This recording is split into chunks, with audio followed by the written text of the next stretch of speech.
Hello students, आज हम कक्षा 11वीं की जो व्याकरण पुस्तक है अभिव्यक्ति और माध्यम का पाठ कार्यालय लेखन और प्रक्रिया का भाग 2 पढ़ने जा रहे हैं।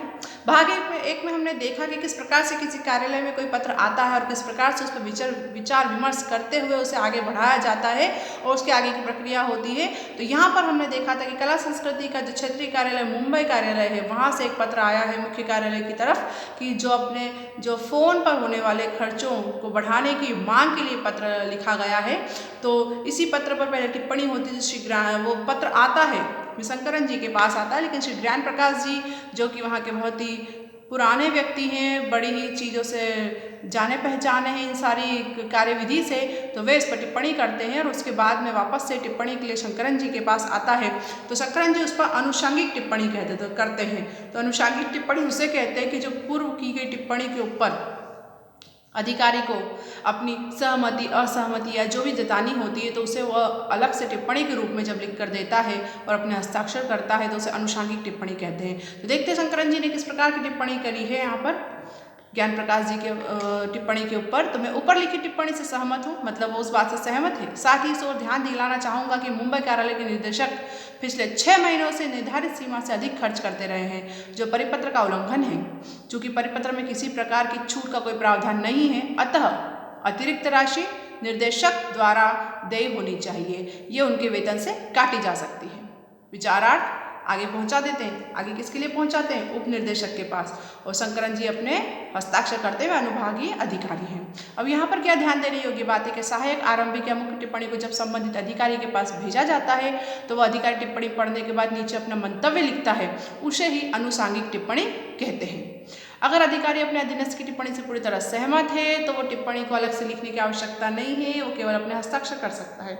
या तो अधिकारी को अपनी तरफ से कोई बात कहनी है तो उसमें उसको जोड़कर लिख सकता है। अगर वो उससे पूर्णतः या अंशतः सहमत है तो वो उसमें अपनी बात को, अपने विचारों को लिखकर फिर से अनुषंगिक टिप्पणी कर सकता है। अधिकारी को अगर उस टिप्पणी को काटने या बदलने का अधिकार नहीं है तो अपनी सहमति, आंशिक सहमति या असहमति को व्यक्त जरूर कर सकता है। और अनुषंगिक टिप्पणी प्रायः संक्षिप्त होती है, छोटी होती है। अब फाइल एक और बड़ी सीढ़ी चढ़कर राजकुमार शर्मा जी की मेज पर आ जाती है, जो कि उपनिर्देशक प्रशासन है। जो कि आपने देखा अनुषंगिक टिप्पणी के सबसे नीचे लिखा हुआ था कि विचारार्थ, किसके विचारार्थ? उपनिर्देशक के। तो उपनिर्देशक प्रशासन के उपनिर्देशक कौन है वहाँ के? उन व्यक्ति का नाम है राजकुमार शर्मा। कामकाज को बड़ी ही दक्षता और फुर्ती से निपटाते हुए नियमों के पाबंद हैं।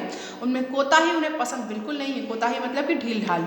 जब भी कोई फाइल उन तक पहुंचती है तो वो उसमें किसी गोताखोर की तरह डूब जाते हैं और मोती निकालने लग जाते हैं। इस फाइल की गहराई में भी वो कुछ इस प्रकार उतरते हैं।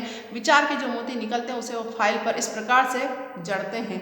मतलब क्या लिखते हैं वे सहायक से सहमत हूँ। साथ ही यह भी जोड़ना चाहूँगा कि 23 नवंबर 2004 को जब परिपत्र जारी किया गया था तब कॉल की दरें ज़्यादा थी, जो अब काफ़ी गिर चुकी है। ऐसे में यह साफ है कि प्रकारांतर से निर्धारित व्यय सीमा अपने आप ही बढ़ गई है।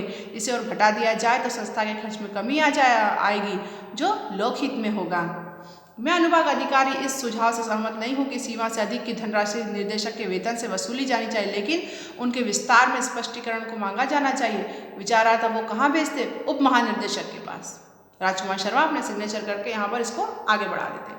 फाइल अब गुफरान अहमद जो कि उप महानिर्देशक है उनके पास आ जाती है। उनको फाइल पढ़ने के बाद सहमति रूप हस्ताक्षर कर दिए हैं। फाइल का अगला पड़ाव महानिर्देशक के पास था। मणिकांत मंडल महानिर्देशक थे। अपनी पूरी व्यस्तता के बावजूद वे हर फाइल को पूरी गहराई से पढ़ते हैं। दफ्तर में 10 घंटे बैठने पर भी काम का बोझ बना रहता है और जब वे देर रात घर लौटते हैं तो फाइलों का गट्ठर अपने साथ में लेकर जाते हैं और घर आई फाइलें उनकी पत्नी को सोत की तरह लगती है, मगर वे भी थक हार कर समझौता कर चुकी है, क्योंकि एक सरकारी अधिकारी का काम सिर्फ सरकारी समय पूरा नहीं होता है, उसे अपना काम अपने घर पर भी ले जाना होता है, वहाँ भी करना होता है। इसी प्रकार के मणिकांत मंडल बड़े ही एक कर्तव्यनिष्ठ व्यक्ति हैं जो अपने कार्य को बिल्कुल ढिलाई नहीं देते हैं और बिल्कुल सतर्कता से समय पर अपना पूरा कार्य करना पसंद करते हैं। मंडल जी एक अनुभवी और सुलझे इंसान है। फाइल पढ़कर उन्होंने महसूस किया कि नीचे अधिकारियों के नियमानुसार सही टिप्पणी लिखी है, लेकिन वे मुंबई कार्यालय के निर्देशक के पक्ष में भी सहमत थे। दौरे पर मुंबई आते जाते उन्हें वहाँ की परिस्थितियों का ज्ञान था। उन्होंने सोच विचार के बाद अपनी टिप्पणी इस प्रकार से लिखी, मतलब वे दोनों ही प्रकार के पक्षों से सहमत और सही निर्णय लेते हैं। प्रशासन विभाग के अधिकारियों के नियम के अनुसार सही टिप्पणी लिखी है, मगर निर्देशक ने खर्च की सीमा के अतिक्रमण की जो कारण दिए हैं उन्हें भी नकारा नहीं जा सकता है। अपने दौरे में मैंने यह पाया कि पिछले 6 महीनों के दौरान केंद्र की गतिविधियों में जो बढ़ोतरी हुई है उन्हें ध्यान में रखते हुए मोबाइल फोन पर हुआ खर्च उचित प्रतीत होता है। खर्च की सीमा संबंधी परिपत्र तैयार करने के क्रम में अलग अलग केंद्रों की विशिष्ट आवश्यकता को ध्यान में नहीं रखा गया था, क्योंकि हर केंद्र की अपनी खुद की अलग अलग विशिष्ट आवश्यकता होती है। कोई केंद्र इतने सुस्त होंगे, वहाँ ज़्यादा कार्य नहीं होता होगा, और कुछ बहुत ज़्यादा व्यस्त होंगे। मुंबई की तुलना अन्य स्थानों से नहीं हो सकती है, अतः मुंबई के लिए खर्च की सीमा बढ़ाकर 6,000 रुपये प्रतिमाह करना बिल्कुल सही है। चूँकि मासिक व्यय संबंधी पिछला परिपत्र बोर्ड की अनुमति के बाद जारी किया गया था, अतः बोर्ड की अगली बैठक में इस पूरे मसले को प्रस्तुत कर उसकी अनुमति ली जानी चाहिए। और उप महानिर्देशक प्रशासन वे अपने सिग्नेचर करते हैं। जिनका महानिर्देशक कौन है? मणिकांत मंडल है। उन्होंने आगे विचारार्थ के लिए इसको नहीं भेजा। उधर अपने पत्र पर कोई जवाब न पाकर मुंबई केंद्र के निर्देशक राकेश कुमार जी की चिंता और बढ़ गई है। उन्होंने महानिदेशालय को अपनी पहली चिट्ठी की याद दिलाने के लिए स्मरण पत्र लिखा। स्मरण पत्र मतलब कि अभी तक मेरी चिट्ठी का जवाब नहीं आया है, तो मतलब क्या उस पर कोई कार्रवाई हो रही है या नहीं। तो इस प्रकार से अपनी चिट्ठी की याद दिलाने के लिए जो पत्र लिखा जाता है उसे स्मरण पत्र या अनुस्मारक रिमाइंडर भेजा जाता है, जो कि किस प्रकार का है उसे हम देखते हैं। अनुस्मारक या स्मरण पत्र अखिल भारतीय साहित्य एवं संस्कृति संस्थान क्षेत्रीय कार्यालय मुंबई, मुंबई 26 अप्रैल 2005। फॉर्म संख्या मुंबई की लिखी है। सेवा में महानिर्देशक अखिल भारतीय साहित्य एवं संस्कृति संस्थान, तिलक मार्ग, नई दिल्ली। विषय मोबाइल फोन पर होने वाले व्यय के लिए निर्धारित सीमा। महोदय, कृपया उपयुक्त विषय पर इस कार्यालय द्वारा भेजे गए समसंख्यक पत्र का स्मरण करें जो 15 मार्च 2005 को भेजा गया था। निवेदन है कि मोबाइल फोन की मासिक व्यय सीमा को बढ़ाने संबंधी इस कार्यालय के अनुरोध पर विचार कर कृपया आवश्यक स्वीकृति हमें जारी कर दी जाए। भवदी, लेटर लिखने वाले कौन है? राकेश कुमार, जो कि निर्देशक है मुंबई कार्यालय के। यहाँ पर हमें ध्यान देने की बात है कि जब किसी पत्र, ज्ञापन इत्यादि का उत्तर समय पर नहीं मिलता है तो स्मरण पत्र लिखा जाता है। इसका प्रारूप औपचारिक पत्र की जैसा ही होता है, लेकिन ये बहुत छोटा होता है क्योंकि इसमें पूरी जानकारी आपको नहीं देना होती है। अनुस्मारक के पूर्व में पूर्व पत्र का हवाला देते हैं। हवाला मतलब याद दिलाते कि पहले आपको ये पत्र हमने भेजा है। जब एक से अधिक अनुस्मारक भेजे जाते हैं तो पहले अनुस्मारक को अनुस्मारक 1, दूसरे को अनुस्मारक 2, तीसरे को अनुस्मारक 3, क्योंकि बार बार अगर आपका जवाब नहीं आता तो आपको बार बार याद दिलाना होता है उनको। महानिर्देशक ने इस अनुस्मारक को गुफरान अहमद उप महानिर्देशक के पास इस हिदायत के साथ भेजा कि मुंबई कार्यालय के निदेशक को एक अंतरिम उत्तर भेज दो। गुफरान अहमद के पास फाइल भी लौट चुकी थी। महानिर्देशक के निचले अधिकारियों द्वारा की गई अनुशंसा को बिल्कुल ही उलट दिया था। यह बात एक क्षण के लिए गुफरान अहमद को भी चुभी तो जरूर, लेकिन अनुभव में उन्होंने अच्छी तरह सिखा दिया था कि कार्यालय के दैनिक कार्य व्यापार में ऐसी उलटफेर तो होती रहती, क्योंकि जब तक 3 व्यक्तियों तक जाने तक तो यही बात थी कि इनका खर्चा ना बढ़ाया जाए, लेकिन अंतिम रूप से निर्णय क्या आया कि वहाँ की स्थितियों को देखते हुए वहाँ के खर्च को बढ़ाना चाहिए और इसी खेल भावना से ही लिया जाना चाहिए। उन्होंने तय किया कि बोर्ड की स्वीकृति के लिए भेजी जाने वाली टिप्पणी वे स्वयं ही तैयार करेंगे और राकेश कुमार को अंतरिम उत्तर भी खुद ही भेज देंगे। मुंबई केंद्र के निदेशक राकेश कुमार को उन्होंने एक अंतरिम उत्तर अर्ध सरकारी पत्र जो डीओ लेटर के रूप में भेज दिया। अर्ध सरकारी पत्र ये था क्योंकि पूर्ण रूप से इसमें सील और सहमति अभी तक महामंडल से नहीं मिली थी, इसलिए अर्ध सरकारी कहेंगे इसे। अखिल भारतीय साहित्य संस्कृति संस्थान, महानिदेशालय, नई दिल्ली, 4 मई 2005। फॉर्म संख्या लिखी हुई है। गुफरान अहमद उप महानिदेशक। प्रिय श्री कुमार, कृपया 15 मार्च 2005 और 26 अप्रैल 2005 को भेजे गए अपने पत्रों का स्मरण करें जो मोबाइल फोन पर किए जाने वाले मासिक व्यय की सीमा को बढ़ाने के बारे में थे।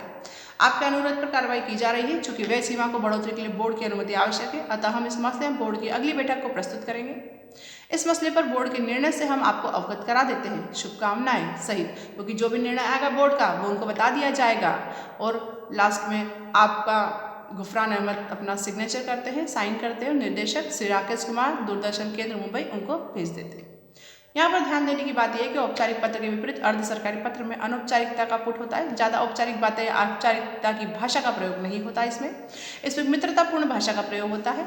अर्ध सरकारी पत्र तब लिखे जाते हैं जब लिखने वाला अधिकारी संबंधित अधिकारी को व्यक्तिगत स्तर पर जानता हो। अगर वो व्यक्तिगत स्तर पर नहीं जानता है तो सरकारी पत्र हो जाते हैं।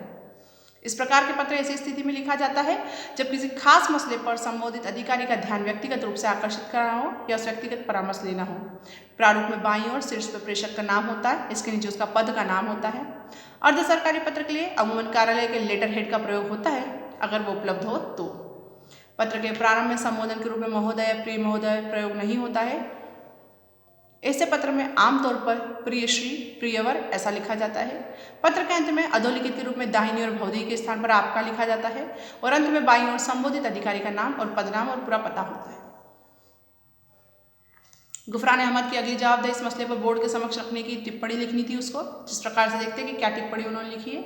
अखिल भारतीय साहित्य संस्कृति बोर्ड के 55वीं बैठक की विचारार्थ प्रस्तुत टिप्पणी है। विषय मोबाइल फोन के लिए निर्धारित है। बोर्ड ने 12 नवंबर 2004 को हुई अपनी 43वीं बैठक के निर्णय में 43 निर्णय लिया था कि विभिन्न क्षेत्रीय कार्यालय के निर्देशकों को कार्यालय द्वारा प्रदान मोबाइल फोन किए जाने वाले खर्च की सीमा 2000 रुपये प्रतिमाह होगी। बोर्ड के निर्णय का पालन करते हुए महानिदेशालय ने इस संबंध में 23 नवंबर 2004 को एक परिपत्र जारी किया था जिसकी एक प्रति संलग्न है। संस्थान के मुंबई स्थित क्षेत्रीय कार्यालय में ऐसा महसूस हो रहा है कि यह सीमा कार्यालय के दक्ष सुचारू प्रभावी संचालन बाधक बन रही है। निर्देशक ने सूचित किया है कि कार्यालय की गतिविधियों को निरंतर वृद्धि हुई है जिसकी वजह से निर्देशक को मोबाइल फोन का अत्यधिक प्रयोग करना पड़ रहा है।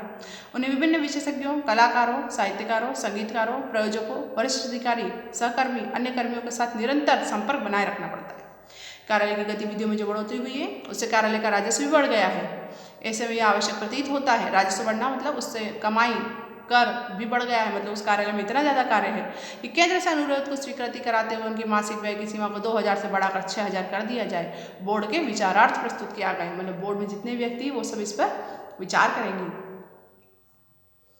इस प्रकार से देखा कि श्री गुफरान अहमद ने बोर्ड को भेजे जाने वाली टिप्पणी के मसौदे से महानिदेशक के पास में स्वीकृति के लिए भेज दिया। स्वीकृति मिलते ही यह टिप्पणी बोर्ड के सचिव श्री विष्णु सहाय के पास इस अनुरोध के साथ भेज दी गई कि उसे बोर्ड में 55वीं बैठक के समक्ष स्वीकृति प्रस्तुत करने के लिए दिया जाए जो 17 मई 2005 को निर्धारित है वो बैठक। श्री सहाय जब यह अनुरोध को मिला तो वह 17 मई को होने वाली बैठक की कार्यसूची बना रहे थे। उन्होंने इस मुद्दे को भी कार्यसूची में शामिल कर लिया। कार्यसूची एजेंडा इस प्रकार थी, जो कार्यसूची उन्होंने बनाई थी, क्योंकि कोई बैठक में कार्यसूची पहले बनाई जाती है कि उस बैठक में किन किन मुद्दों पर, किन किन विषयों पर चर्चा और बहस होने वाली है। पहला, 54वीं बैठक के कार्यवृत्त की संपुष्टि, मतलब उसके जो कार्य थे वो कहाँ तक हुए हैं, कहाँ तक होना बाकी है। पिछली बैठक के लिए किए गए निर्णय के अनुपालन की समीक्षा। लेखक, कलाकार, विशेषज्ञों को दिए जाने वाले पारिश्रमिक की समीक्षा, मतलब वेतन। संस्थान द्वारा आयोजित कार्यक्रमों की गुणवत्ता बढ़ाए जाने से संबंधित प्रतिवेदन। मोबाइल फोन पर होने वाली मासिक व्यय पर लगाई गई सीमा की समीक्षा और अध्यक्ष की अनुमति से किसी भी अन्य विषय को विचार करने के लिए तुरंत लाया जा सकता है। बोर्ड की बैठक अपनी निर्धारित तिथि यानी 17 मई 2005 को संपन्न हो गई। यह बोर्ड एक शीर्ष संगठन था जिसका काम अखिल भारतीय साहित्य संस्कृत संगठन के कामकाज पर निगरानी रखना था। इसके लिए आवश्यक नीतियां तय करना था। इस बोर्ड में संस्थान के उच्च अधिकारियों के अलावा बाहरी सदस्य भी थे जो अपने अपने क्षेत्र में जाने माने लोग थे। उन्होंने पूरे मसले पर जमकर चर्चा की, हर पक्ष पर अच्छी तरह से जाँच परख करी। बैठक की समाप्ति के बाद बोर्ड के सचिव श्री विष्णु सहाय ने बैठक का कार्यवृत्त तैयार किया जिस प्रकार था। कार्यवृत्त मतलब मिनट्स, मतलब कि क्या क्या उसमें हुआ। तो अखिल भारतीय साहित्य संस्कृति बोर्ड की 55वीं बैठक बोर्ड मुख्यालय की समिति कक्ष दिनांक 17 मई 2005 को संपन्न हुई। बैठक की अध्यक्षता, बोर्ड की अध्यक्षता श्री नरेंद्र देसाई ने की। बैठक में भाग लेने वाले माननीय सदस्यों की सूची यहाँ पर पूरी दी गई है, जितने भी सदस्य उसमें जुड़े थे। कुल मिलाकर यहाँ 8 सदस्य थे। कार्यवाही के प्रारंभ में अध्यक्ष ने अपनी दक्षिण अफ्रीका यात्रा की चर्चा करते हुए वहाँ की संस्कृति और भूमंडल के प्रभावों का जिक्र किया। यह भी बताया कि दक्षिण अफ्रीका के अनुभव से हम क्या सीख सकते हैं। उपयुक्त सामान्य चर्चा के बाद बैठक की कार्यसूची में वर्णित विषय कौन कौन से थे। पहला, 14वीं बैठक की कार्यवृत्ति की संपुष्टि, पिछली बैठक के निर्णयों का अनुपालन, लेखकों, कलाकारों के, विशेषज्ञ के पारिश्रमिक के बारे में बताया गया था। संस्थान द्वारा आयोजित कार्यक्रम की गुणवत्ता को बढ़ाने के लिए क्या क्या करना चाहिए वो बताया। और 5वां जो मुख्य बिंदु था हमारा, मोबाइल फोन पर होने वाले व्यय पर लगाई गई सीमा की समीक्षा की सहमति। सीमित इस मुद्दे पर विचार करते हुए संबंधित प्रस्ताव को अपनी स्वीकृति प्रदान कर दी है। बैठक में निर्णय ले लिया गया कि बोर्ड की अगली बैठक 14 और 15 जुलाई 2005 को बंगलोर में होगी। बोर्ड के लिए गए फैसले के अनुसार लेखक, कलाकार, विशेषज्ञों के पारिश्रमिक में बढ़ोतरी के संबंध में एक प्रेस विज्ञप्ति जारी कर दी गई, मतलब समाचार पत्र में खबर दे दी गई, जिन्होंने जनसंपर्क अधिकारी श्री देवेंद्र शर्मा से इस बारे में अनुरोध किया कि श्री शर्मा जी ने जो विज्ञप्ति जारी की वो इस प्रकार से। प्रेस विज्ञप्ति क्या है, प्रेस में क्या लिखा गया कि अखिल भारतीय साहित्य बोर्ड संस्कृति की तरफ से निर्णय लिया गया है कि संस्थान द्वारा आयोजित कार्यक्रम से जुड़े लेखकों, कलाकारों और विशेषज्ञों के पारिश्रमिक में तत्काल प्रभाव से वृद्धि कर दी जाए। तो वृद्धि का जो पूरा परिपत्र तैयार करा है इस प्रकार से वो पेपर में, अखबार में छपेगा, जो कि सबको जाहिर सूचना के रूप में मिलेगा। हम प्रेस विज्ञप्ति के चक्कर में मुख्य कथानक से हट गए थे, आइए वापस लौटते हैं। वैसे अब पटा 6 फीसद से यह काम गुफरान अहमद जी को सौंपा गया। उन्हें बोर्ड के व्यय सीमा संबंधी फैसले के कार्यान्वयन करने के लिए परिपत्र जारी करना था। इस कथानक की चरम परिणति इस परिपत्र सर्कुलर के द्वारा होती है। सर्कुलर आपको बता रहे कि जो किसी भी चीज़ को पूर्ण रूप से बताना कि हाँ ये इस तरह से होने वाला है या इसका ये निर्णय या परिणाम हुआ है। अखिल भारतीय साहित्य संस्कृति संस्थान महानिदेशालय पत्रांक मतलब पत्र का जो क्रमांक है वो नई दिल्ली 27 मई 2005। परिपत्र क्या है? विषय मोबाइल फोन पर होने वाले व्यय की निर्धारित सीमा। और इसमें लिखा है कि महानिदेशक ने उपयुक्त विषय पर दिनांक 23 नवंबर 2004 को एक सम्यक संख्यक परिपत्र जारी किया था। उपयुक्त परिपत्र द्वारा मोबाइल फोन पर होने वाले व्यय की सीमा 2000 रुपये प्रतिमाह निर्धारित की गई थी। अखिल भारतीय साहित्य संस्कृति बोर्ड द्वारा सीमा पर पुनर्विचार किया गया।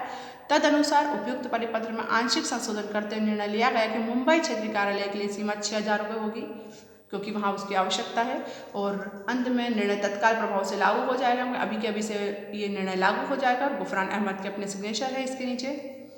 और इसी प्रकार से हमने पूरा देखा कि एक विषय जो सरकारी कार्यालय में किस प्रकार से आता है विचार करने के लिए, किस प्रकार से उसमें विचार होता है, किस प्रकार से उसमें निर्णय होते हैं, किस प्रकार से उसकी प्रक्रिया होती है, हमने पूरी तरह से अच्छे से यहाँ समझा है।